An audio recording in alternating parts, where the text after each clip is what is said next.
Hola, ¿cómo están? Hoy en esta nueva edición de Zona Mixta Lives vamos a estar entrevistando al jugador mediocampista de Wanderers, Francisco Alarcón. Estamos esperando que se conecte Francisco para dar inicio a esta entrevista que se enmarca en un ciclo de entrevistas que hemos estado haciendo. Ahí está Francisco, vamos a enviarle la invitación.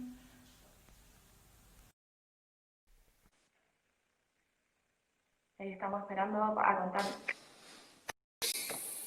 a lo mejor Francisco Alarcón para esta live. Francisco, ¿me escuchas? ¿Aló? Oh, sí, ¿Me sí, ahí te escuchas? escucho mejor.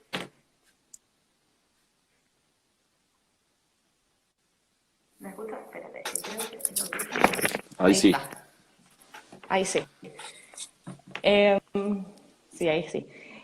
¿Cómo has estado, Francisco? ¿Cómo han sido estos días, estos meses? Hoy parte del plantel de Santiago Wanderers, tengo entendido que tú también retornaron a los entrenamientos. ¿Cómo ha sido esto? Hola, sí, ¿cómo estás primero? Y sí, respondiendo a tu pregunta, Bien, gracias. eh, hoy día volvimos a entrenar a algunos jugadores, los que estábamos sin cuarentena y ya felices de poder volver a nuestro hábitat natural, que es el complejo de Mantagua, y ya poder compartir un poco con los compañeros con esta fase uno que es un poco restringida, pero contentos de iniciar de nuevo la actividad. ¿En qué consiste esta fase uno del retorno a los entrenamientos? O sea, tú mencionas primero que solamente están yendo los jugadores que no viven en una comuna con cuarentena, pero ¿en qué más consiste?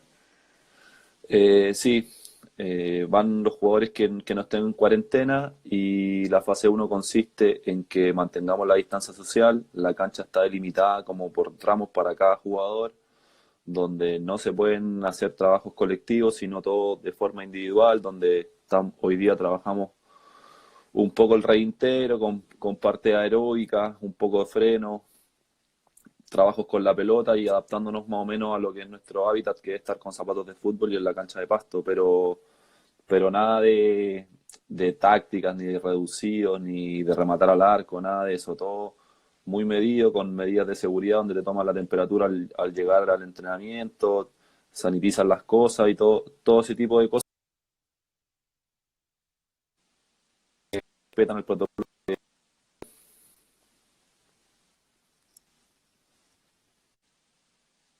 Se nos cortó un poquito. Me decías que sanitizaban todos los implementos. Por ejemplo, hablamos con otros. ¿Me escuchabas, Francis? Ahí sí.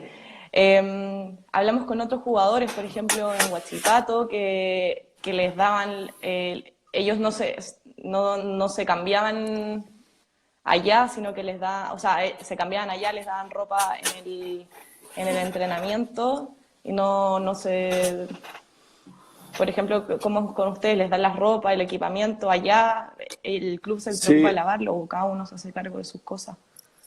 en Huachipato cada uno acá se hace cargo de su implemento deportivo, que en este caso es toda la indumentaria. Nos pasaron un canasto con las dos mudas, por decirlo así, para cada día, y nosotros desde el auto vamos directo a la cancha. Entonces, como que no tenemos contacto en ningún camarín con nadie y solamente estamos al aire libre. Llegamos del auto a la cancha y de la cancha al auto y nos terminamos bañando cada uno en sus hogares, pero no hay camarín, no hay cambio de ropa, y cada uno se hace cargo de su ropa, así que nos toca hacer la pega esa de llegar a lavar la ropa y tenerla lista el otro día, que eso para nosotros no es normal, pero que ahora tenemos que estar a disposición del club para que se cumplan las medidas de seguridad. Claro, y ya vamos a entrar un poquito más en detalle de estos entrenamientos, pero te quería preguntar cómo te sentiste hoy día Eh, en cuanto a lo físico. sí, la verdad que es súper extraño después de más de 100 días el hecho de volver a ponerte zapatos de fútbol, estar en el pasto. Uno se siente como extraño porque lo dejó de hacer de mucho tiempo, algo que uno estaba muy acostumbrado, y que hoy día te genera un esfuerzo más porque no lo veníamos haciendo, entonces nos teníamos que readaptar a eso, y es extraña la sensación. Me imagino que es cuando uno deja de manejar por mucho tiempo y después se sube al auto y está mucho más atento a las condiciones del tránsito. Es una sensación parecida, donde todo te genera un esfuerzo más, una concentración mayor que lo que uno hace habitualmente todos los días. Claro. Y en ese sentido, bueno, y volviendo un poco al tema de los entrenamientos, ¿cuántas veces a la semana les va a tocar entrenar? O sea, ¿cómo pretenden prepararse para un eventual retorno que se hablaba de finales de mes, pero quizás no sea? Sí, nosotros la verdad que tenemos presupuestada esa fecha porque no la han cambiado, entonces vamos a entrenar yo creo que hasta los sábados y alguna semana de corrido hasta el domingo, de lunes a domingo, porque estamos sobre la marcha, o sea, tenemos un mes para entrenar, volver un poco a la normalidad y ya a fin de mes competir. Entonces el tiempo no corre a nuestro favor y tenemos que ponernos a punto lo antes posible. Claro, y pero ¿qué pasa, por ejemplo, con los compañeros que no pueden ir a los entrenamientos, tienen que estar haciendo el entrenamiento de forma remota en sus casas y que quizás algunos no tengan quizás un espacio suficiente para hacer un entrenamiento adecuado de fútbol? Sí, bueno, para ellos es más complicado. Ellos siguen con el teletrabajo, siguen haciendo los trabajos que manda el profe Marcelo y ahí está la coordinación, creo que con el CIFUP y la NFP y el MinSal para entregar unos salvoconductos donde ellos puedan asistir, porque nosotros hoy por hoy tenemos la condición de Mantagua que no está en cuarentena y nos permite entrenar, pero muchos clubes en Santiago no lo están haciendo, entonces ellos también se están viendo en desventaja y si esto sigue, eh, claramente el torneo partiría de forma muy desventajosa para ellos porque tendrían casi 3 semanas para ponerse a punto y que no es lo ideal estando 100 días parados recién. Claro. ¿Y qué has sabido sobre estos salvoconductos? ¿Les han comentado a ustedes si es que van a entregar estos permisos a los jugadores, a los clubes para que puedan entrenar? La verdad que eso no tenemos idea, se dejó ver una información, pero nosotros no estamos al tanto de eso. Me imagino que las dirigencias o los grupos de WhatsApp de la gente que está llevando todo esto están moviendo este salvoconducto para que los compañeros que no puedan entrar por la cuarentena, cuando hablo de compañeros hablo de todos los equipos, que todos puedan volver a la normalidad dentro de lo que se pueda y poder entrenar, porque al final vamos a tener que competir. A mí no me gustaría lamentar lesionados de mi equipo ni de otros por apurar todo este inicio del torneo cuando no están las condiciones necesarias con el tema de los permisos. Claro, lo que pasa es que a mí me llama un poquito la atención también porque obviamente ya los jugadores quizás en su mayoría tienen auto, el cuerpo técnico también, pueden entrenar los que están en comunas que no están en cuarentena, pueden desplazarse, digamos. Pero ¿qué pasa, por ejemplo, con un funcionario del club que se necesita en un entrenamiento y que quizás tiene que tomar transporte público o tiene que cruzar comunas que están en cuarentena o viven en una comuna en cuarentena? ¿Ellos tienen permisos o qué es lo que hace el club frente a esta situación? Sí, yo tengo entendido, por ejemplo, que todo lo que son el staff del primer equipo de Wander, por ejemplo, están todos considerados y todos con auto. Si me voy a los juveniles de Santiago Wander, están todos coordinados para que tengan auto y traslado y que no sean el transporte público. Entonces así mantengan todo el distanciamiento social con todos los factores externos que lo puedan contagiar. Y así, en este caso en Santiago Wanderers, así se ha visto cada caso. Los funcionarios del club, por ejemplo, los cancheros y todo, la mayoría vive ahí cerca de Mantagua. Jorge, uno vive ahí mismo en Mantagua. Entonces, ellos, por suerte, tienen mucho acceso a llegar al club sin problema. Los que están más complicados en nuestro club son los de Valparaíso, los juveniles de Valparaíso, hay algunos en Curauma. A todo eso se les complica un poco más, pero ya hay un plan de coordinación donde ellos tengan cada uno un auto donde poder desplazarse o a veces tienen que hacerlo de a dos, pero que sea algún compañero y con todas las medidas de seguridad. Claro, claro, y al final ese problema igual quizás en Santiago Wanderers se ha podido solucionarlo, ver alternativas, pero claro, cuando uno lo piensa a mayor escala, con más clubes y quizás los clubes en Santiago, eso ya se dificulta un poquito más. Sí, se dificulta totalmente si es que no están todos los permisos o si falta alguien, por ejemplo, si me imagino el canchero, el que tiene que tener arreglada la cancha y todo, no puede ir, me imagino que se complica todo porque al final cada uno de los funcionarios cumple un rol esencial para que nosotros tengamos las mínimas condiciones de poder realizar nuestra actividad. Claro. Y en este sentido, Francisco, te quería preguntar, ¿tú estás de acuerdo con que retorne el fútbol a fin de mes?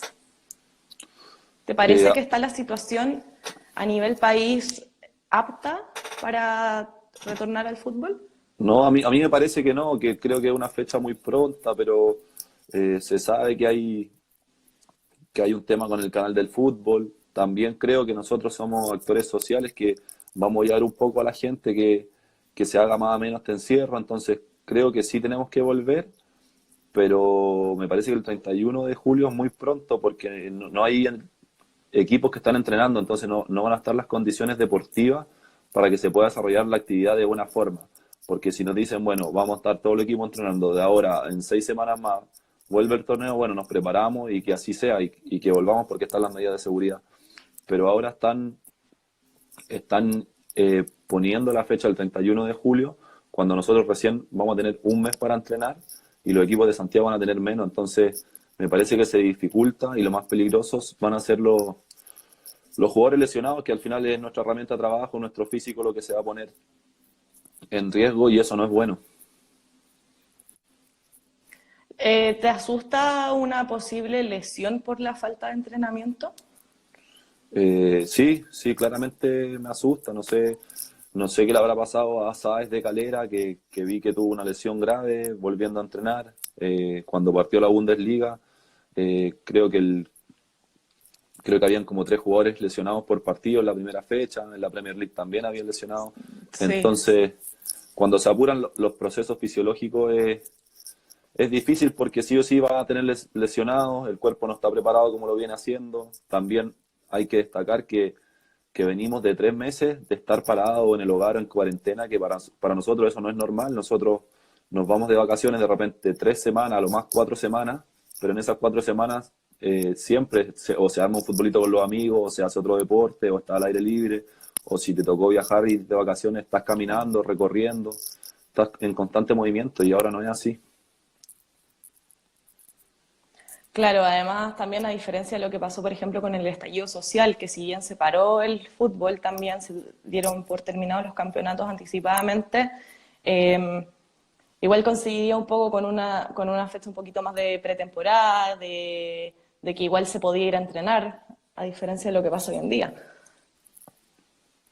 ¿Cómo viviste tú, por ejemplo, ese parón a fines del año pasado?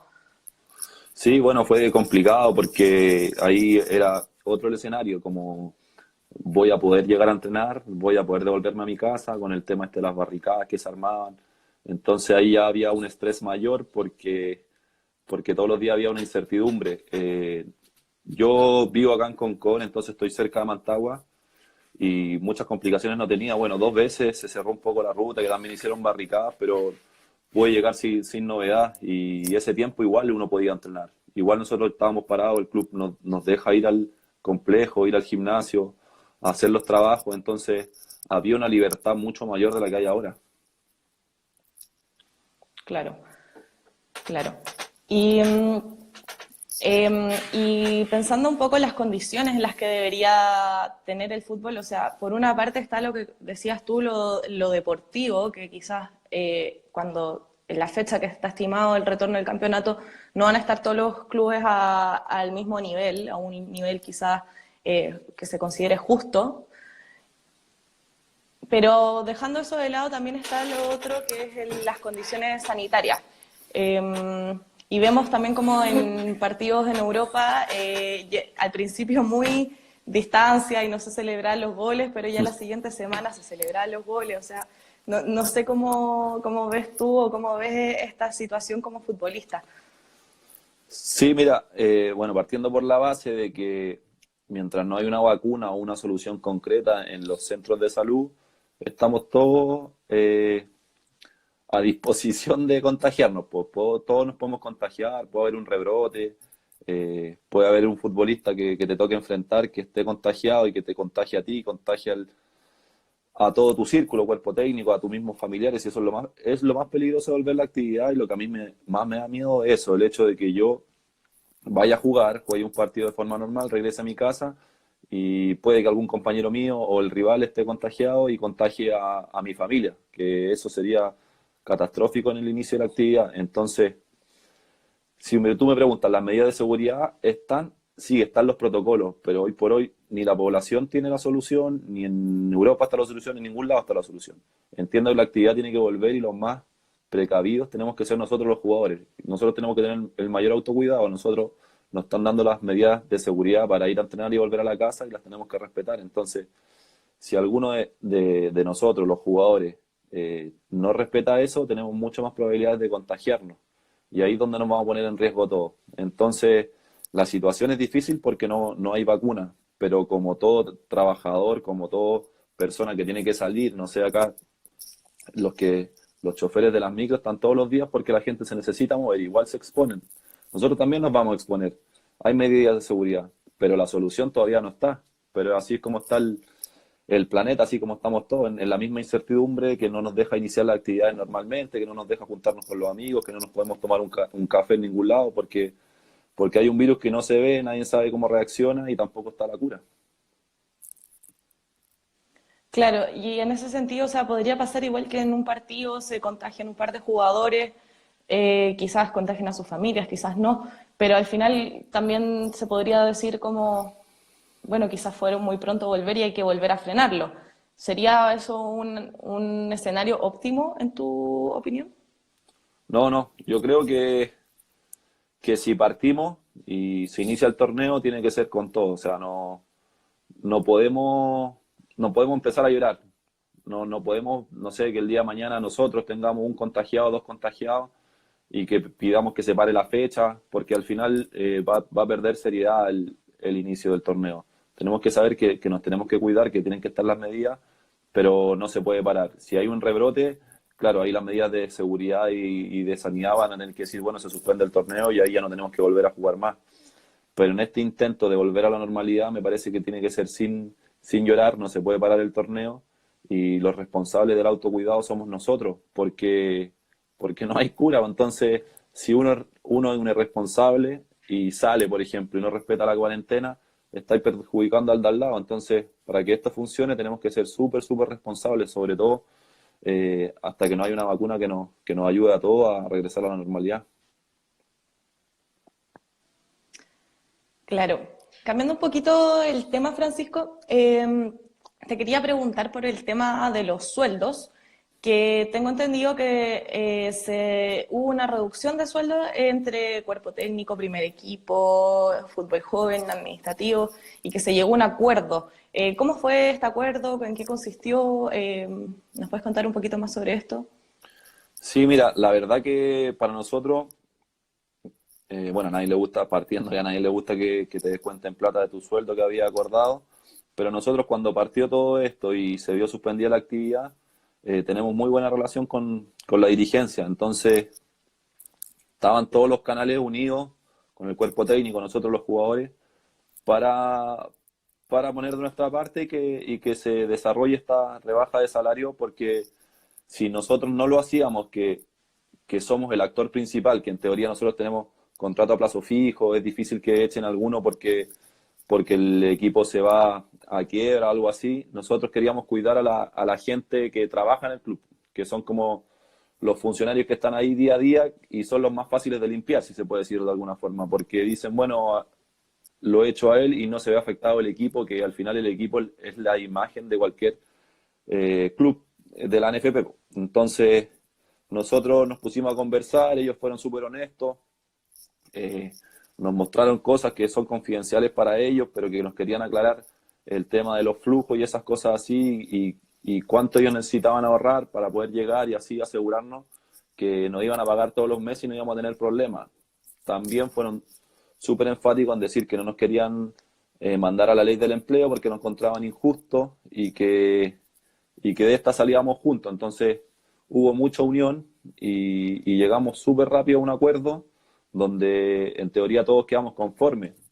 Nosotros creo que fuimos uno de los primeros, de los segundos, entonces había mucha incertidumbre como que, bueno, si este acuerdo fue lo mejor o lo peor, pero se ve que con el tiempo muchos clubes tuvieron que también repactar sus sueldos, ver sus finanzas y nosotros de un lado ya estábamos tranquilos porque ya habíamos llegado a un acuerdo y no estábamos con esa incertidumbre de si nos iban a mandar a la ley del empleo o nos iban a descontar más plata de las que nos están descontando hasta ahora. Claro, ¿y cómo ves tú, por ejemplo, la situación que se vive en Colo-Colo con el club, los jugadores, que no han logrado llegar a un acuerdo y que al final también eso puede llegar a afectar en lo futbolístico? Sí, o sea, para mí no cabe duda que va a afectar. O sea, la relación no va a ser la misma en Colo-Colo en sí, con toda su arista, con todos sus representantes, los dirigentes, jugadores. Seguramente van a haber roces que no van a ser buenos para ellos porque no van a estar unidos, van a generar conflictos al interior del club y no va a ser bueno para futuro. O sea, yo si estoy en Colo-Colo me imagino que van a haber personas que se van a ver perjudicadas porque no se pudo llegar a un acuerdo. Yo no sé nada de lo que pactaron ellos, o por qué los mandaron así en seco a la ley del empleo, pero seguramente las relaciones se van a ver afectadas en Colo-Colo. ¿Qué pensaste tú cuando viste esa situación? O sea, claro, uno se puede imaginar de repente en clubes que no tienen el flujo monetario que tiene Colo-Colo, que quieran acogerse a la ley de protección al empleo, pero es como paradójico con Colo-Colo. Sí, o sea, yo ¿Qué pensaste tú cuando te enteraste de esa noticia? pensé que no había un buen diálogo porque no creo que se base en lo económico, como dices tú. Colo-Colo siempre quiere traer jugadores de buena calidad. Trajeron a Blandi. Blandi me imagino que no tiene ley de protección del empleo porque es argentino, no viene cotizando hace tiempo. Me imagino que Blandi, por ejemplo, debe estar recaliente y así un montón de casos. Entonces yo creo que no hubo un buen diálogo y puede haber un choque de posturas nomás, porque económico para mí no es. O sea, todos saben lo que es Colo-Colo, todos saben lo que produce Colo-Colo y pueden pagar. Capaz que la visión de la dirigencia era muy contrapuesta con los jugadores y eso llevó a que no se sentaran más y dijeran, bueno, dejamos hasta aquí el diálogo y pensando también, yo creo que la dirigencia dijo, bueno, le pongo la ley del empleo un mes para ver si se asustan y el otro mes volvemos a negociar y los jugadores están en su postura y al final va a ser un tiro y afloja porque no dialogaron antes. Es peor porque se expusieron a la opinión pública, se expusieron a la prensa, dieron que hablar no de forma positiva como noticia del club y es malo en general ese tipo de noticias donde la gente ya sabe que hay problemas al interior, ya sabe que no van a haber buenas relaciones y todo eso después se va a especular al futuro. Claro. Bueno, y dejando un poquito este tema de lado, hasta la última fecha que se jugó del campeonato, ustedes iban últimos con 4 puntos de los 21 posibles. ¿Qué autocrítica haces tú y hacen ustedes como equipo con respecto a este rendimiento que habían tenido en esta primera parte del campeonato? Sí, bueno, esta cuarentena sirvió un poco para reflexionar y saber qué estábamos haciendo bien, qué estábamos haciendo mal. Yo creo que estuvimos muy imprecisos, no liquidamos los partidos cuando tendríamos que hacerlo. Tuvimos errores en defensa que después te cuestan caro. No cerramos los partidos que veníamos ganando.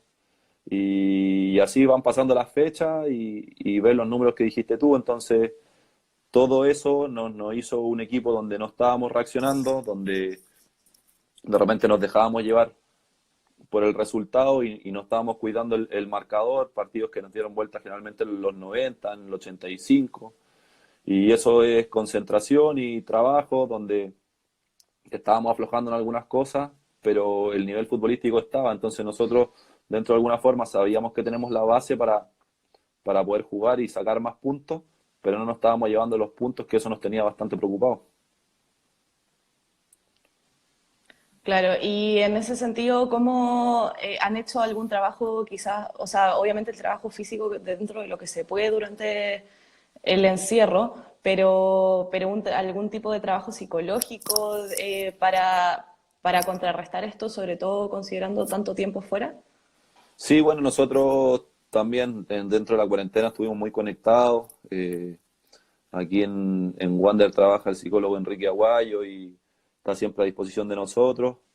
Y con él trabajamos el aspecto psicológico, también con el mismo Miguel, con Cristian y Marcelo, todo el aspecto emocional. Ellos se preocuparon mucho de la persona en este tiempo.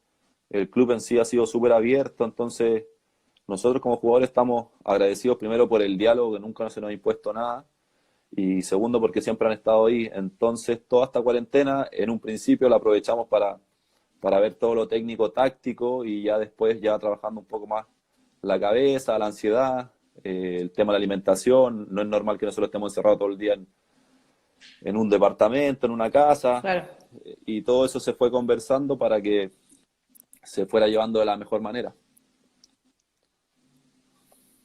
claro. Bueno, Francisco, ahora queremos pasar a otra etapa de esta entrevista en la que vamos a hablar un poquito más sobre tu formación como futbolista. Tú te formaste en las divisiones inferiores de Unión Española. ¿Cómo fue este proceso? Nada, o sea, sí, yo me formé en Unión Española, la verdad que fue muy lindo, son etapas que no vuelven más, que uno cuando es chico no las disfruta tanto, como que no las añora tanto, pero la verdad que, bueno, Unión Española es un gran club que me dio todas las herramientas y las armas para desarrollarme profesionalmente, pude debutar ahí y la verdad que nada más que tengo palabras de agradecimiento a Unión Española porque también además de formar futbolistas, formaba grandes personas, era un club súper familiar donde conocía a los cancheros, a los utileros. Uno, me acuerdo, etapas que uno llegaba a entrenar muy temprano y te ponía ahí a tomar desayuno con los que cuidaban Santa Laura, porque eh, hay poco equipo en Chile que tienen estadio y Unión tiene estadio, entonces podías llegar y llegabas ahí al estadio y te conocías ahí cada rincón y era como tu casa. Y todos esos momentos son muy lindos. Y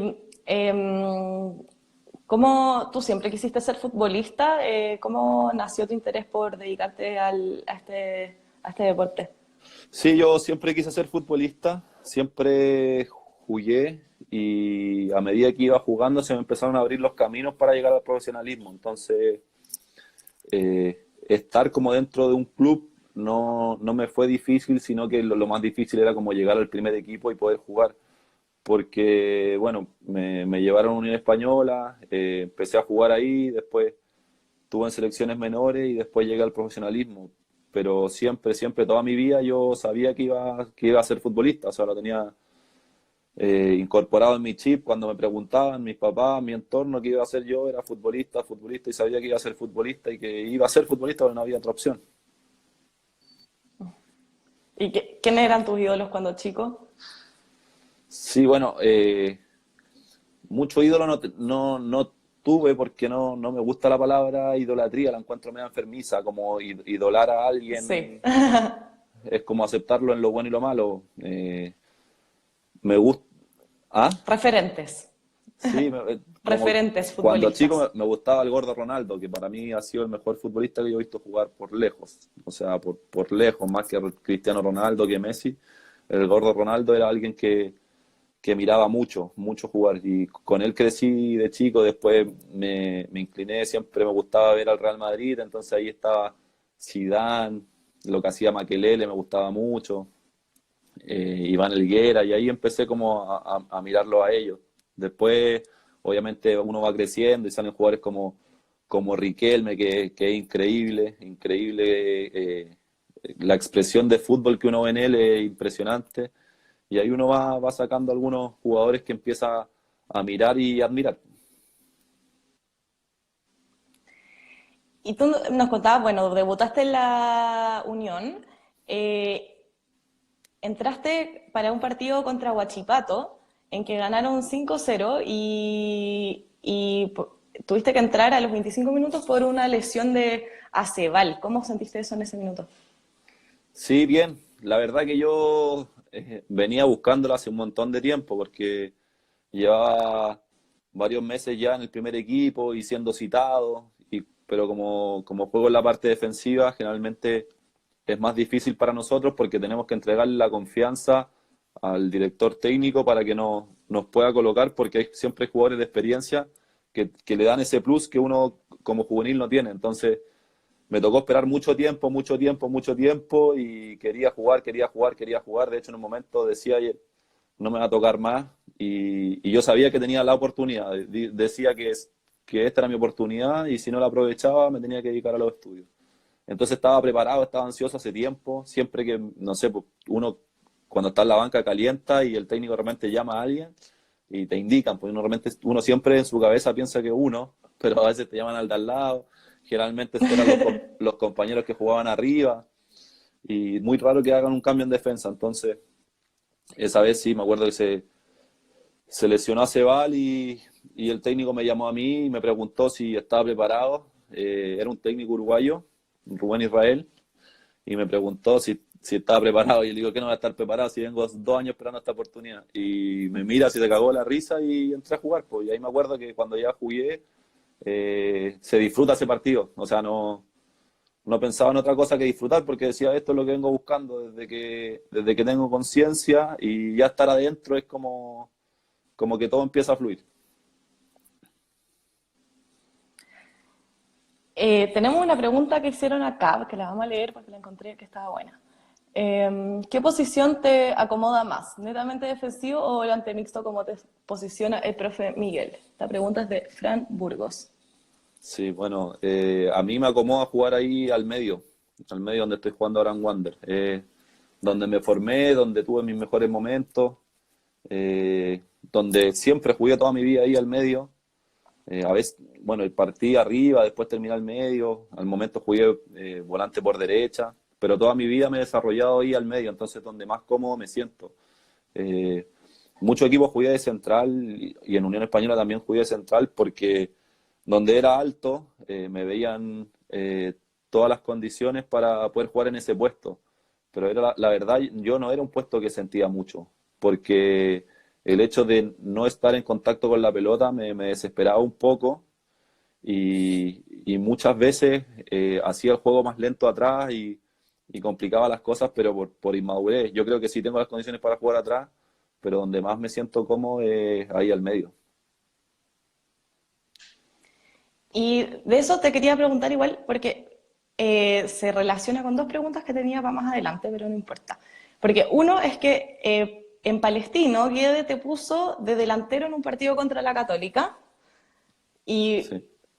para aprovechar tu altura, pero también tu altura juega a favor en el tema defensivo, donde además cuando jugaste en Universidad de Concepción fuiste el jugador con más autogoles en el campeonato. Entonces, ahí quizás habla un poco de esa como incomodidad con la posición.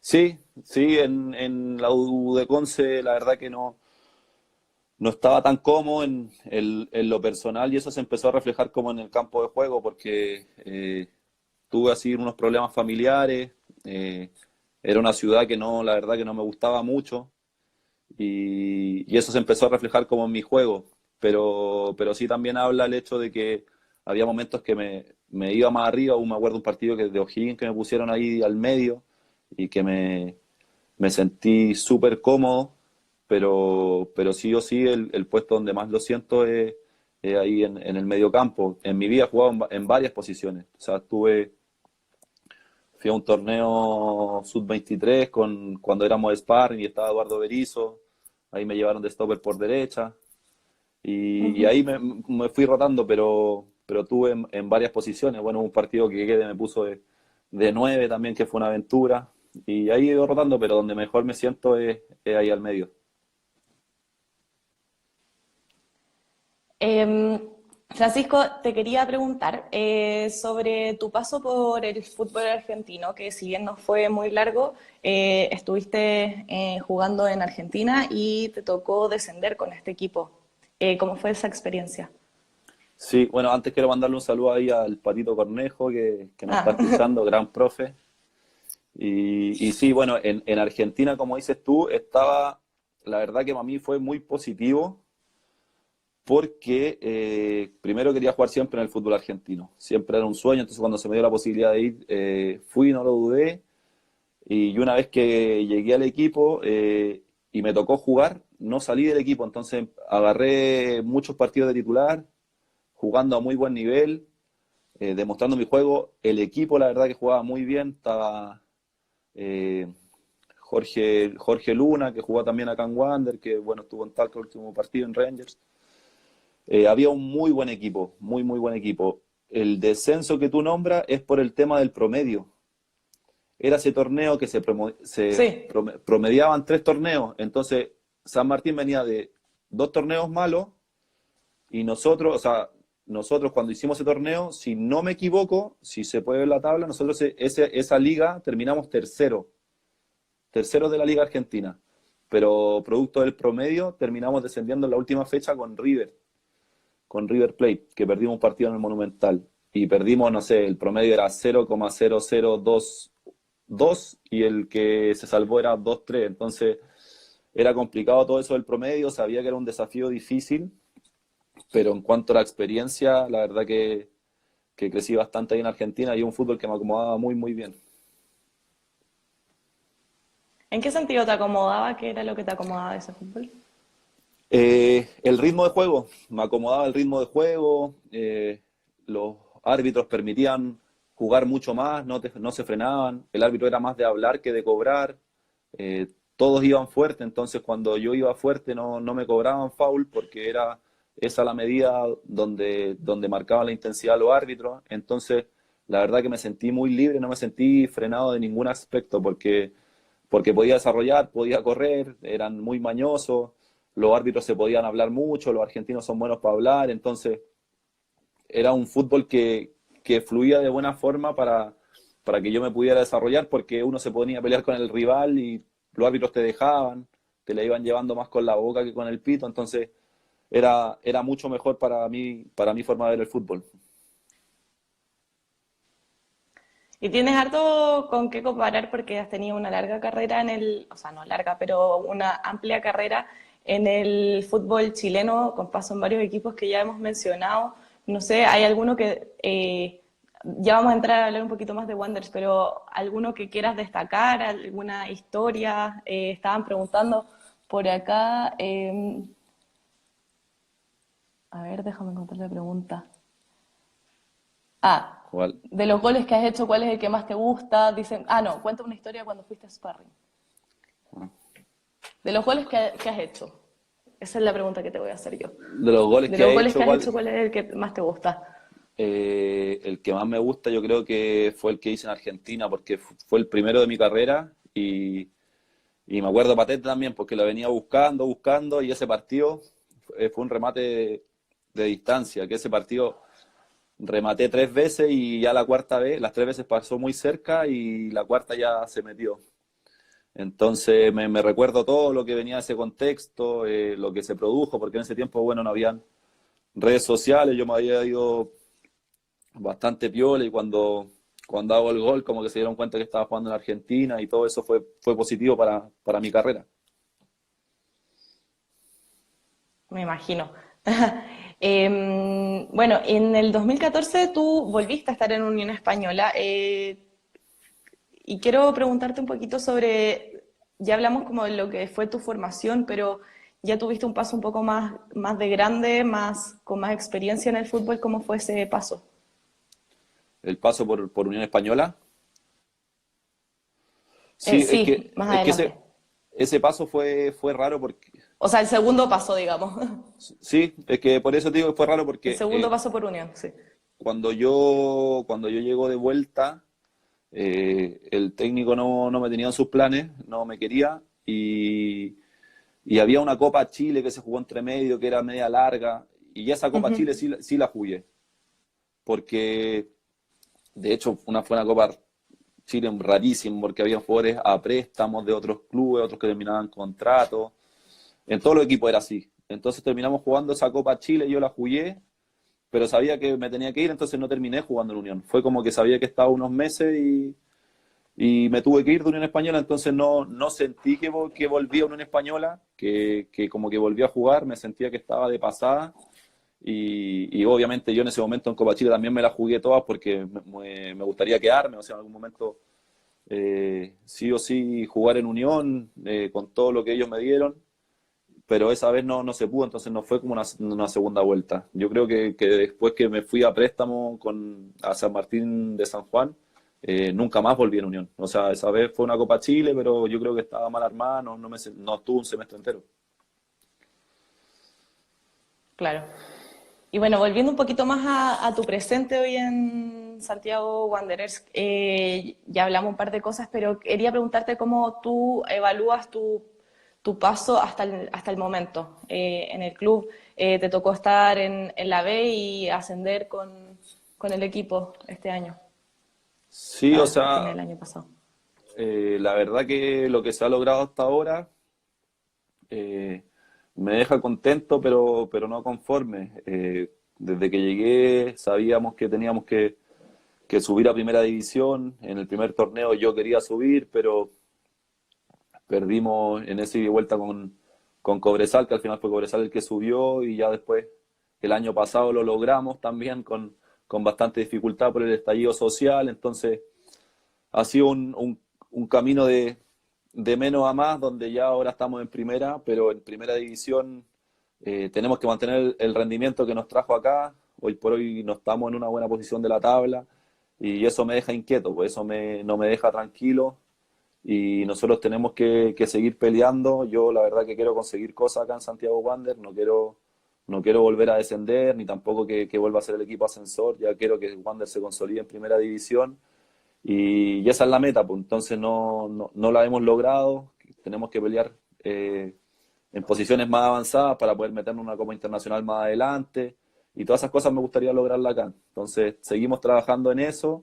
y ya después cuando me toque el momento de partir, decir, bueno, se logró esto no se pudo y ahí voy a saber si fue bueno o malo el paso por Santiago Wander. Claro. Y Francisco, te quería preguntar porque el año pasado te tocó vivir una polémica en la que se difundió un video en el que agredías a un hincha en una discoteca tras perder un partido contra Puerto Montt. Y ya más allá de entrar en el hecho puntual de lo que pasó, porque creo que ya es historia pasada, ¿cómo te sentiste tú en ese minuto y cómo ves hoy en día esa situación? Esa situación, la verdad que es muy cómica porque, bueno, había mucha gente ahí, había estaban mis amigos y en teoría lo que se difundió, lo que fue, te das cuenta que el periodista no hace su trabajo, no investiga. Después este hincha me llamaba para pedirme perdón, que era hincha del club y que el daño que me había hecho. Y yo le dije que sí, porque al final todo lo que él mintió, lo que dijo, o lo que compartió, no se relacionaba con la realidad, pero después zanjó el tema y al final obviamente todo lo que salió fue mentira. Entonces fue penoso por lo que era mi carrera, mi imagen o todo lo que yo he hecho en mi vida, con lo Claro, consecuente que soy.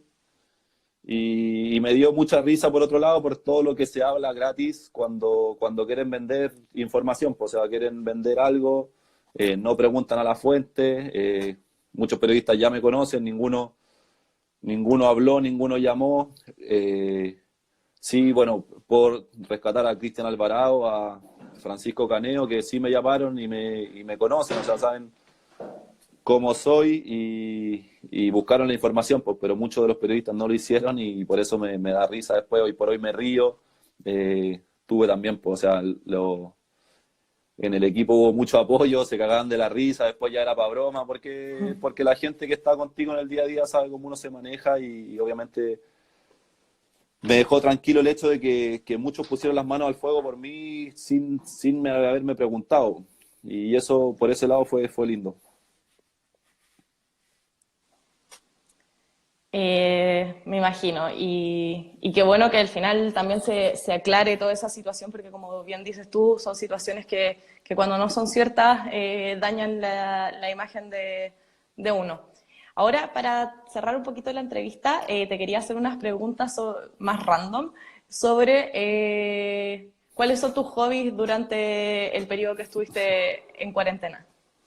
Mis hobbies, bueno, ahora último empecé a jugar FIFA, ya, pero al final, al principio, bueno, leer un poco, hacer los cursos Sense que se liberaron y más o menos por ahí iban mis hobbies, el hecho de leer, estudiar, aprovechar el tiempo y ahora ya estoy un poquito más relajado, ya estaba un poquito chato del encierro y empecé a jugar, que tampoco es malo porque te da mucho contacto con tus amigos, como está el micrófono, la pantalla, te distiende un poco, pero por ahí Claro. van los hobbies.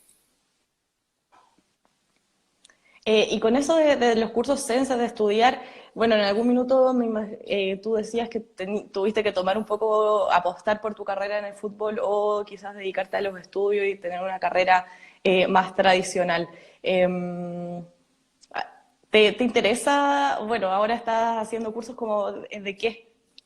¿De qué estás No, haciendo los de cursos? poco hice del budismo aplicado a la vida, a la vida cotidiana, un poco de marketing digital. Estuve también leyendo información sobre el yoga, que estaban haciendo todo el tema de la meditación y esas cosas, el mindfulness que le llaman ahora, todas esas cosas. Pero en su tiempo sí me metí a estudiar hasta que me fui a Argentina y de ahí no lo he retomado más porque igual el fútbol tiene mucha incertidumbre y esa incertidumbre como que a veces no te permite terminar los estudios de buena forma, sobre todo si te estás cambiando de ciudad a cada momento y no te lo permite disfrutar de buena forma. Claro, ¿y en algún futuro pretendes estudiar? ¿Te gustaría Sí, estudiar? sí, quiero estudiar, eso lo tengo claro que voy a estudiar algo, no sé si ingeniería comercial o ¿Algún algo área por de el estilo, interés? o algo por el estilo, yo creo que algo más global como una ingeniería comercial podría ser, o empezar con cursos y empezar a emprender porque creo que hoy por hoy el cartón, como se dice el título, está sobrevalorado. Eh, la pandemia así lo demuestra y lo que va a primar no creo que sea como el conocimiento, porque el conocimiento siempre va a estar en las redes, sino que va a ser el desenvolverte con la habilidad de blanda, el poder gestionar, que es lo que se va a llevar hoy en día. ¿Alguna serie, película o algo que hayas visto que recomiendes a nuestros seguidores? Sí, no había visto Dark, y la estoy viendo. Voy en la segunda temporada, ya en los primeros capítulos, y la verdad que la recomiendo Uh, porque está muy buena. Un juego del presente, del futuro y del pasado, donde uno tiene que estar muy atento. Entonces, como que te vas viendo la serie y a la vez te va trabajando la cabeza de qué puede pasar si pasa esta acción, y la verdad que está bastante buena. yo ya la terminé y me costó mucho concentrarme en toda la serie. Sí, te enredo un poco porque Es muy con, enredada. con eso que dicen que es circular y esas cosas, te va enredando. Pero sí, la voy Claro. viendo ahí de a poco y la verdad que está buena, me tiene enganchado. Ya, Francisco, te mando un abrazo muy grande, mucha suerte en todo lo que se viene y muchísimas gracias por estar en esta entrevista con nosotros. Bueno, de nada, muchas gracias por la invitación, que estén todos bien, que se cuiden y que bueno, que pase esto luego para que cada uno pueda disfrutar de lo que quiera. Exactamente. Chao, chao, que estés bien. Chao a Chao, todos. un abrazo, chao.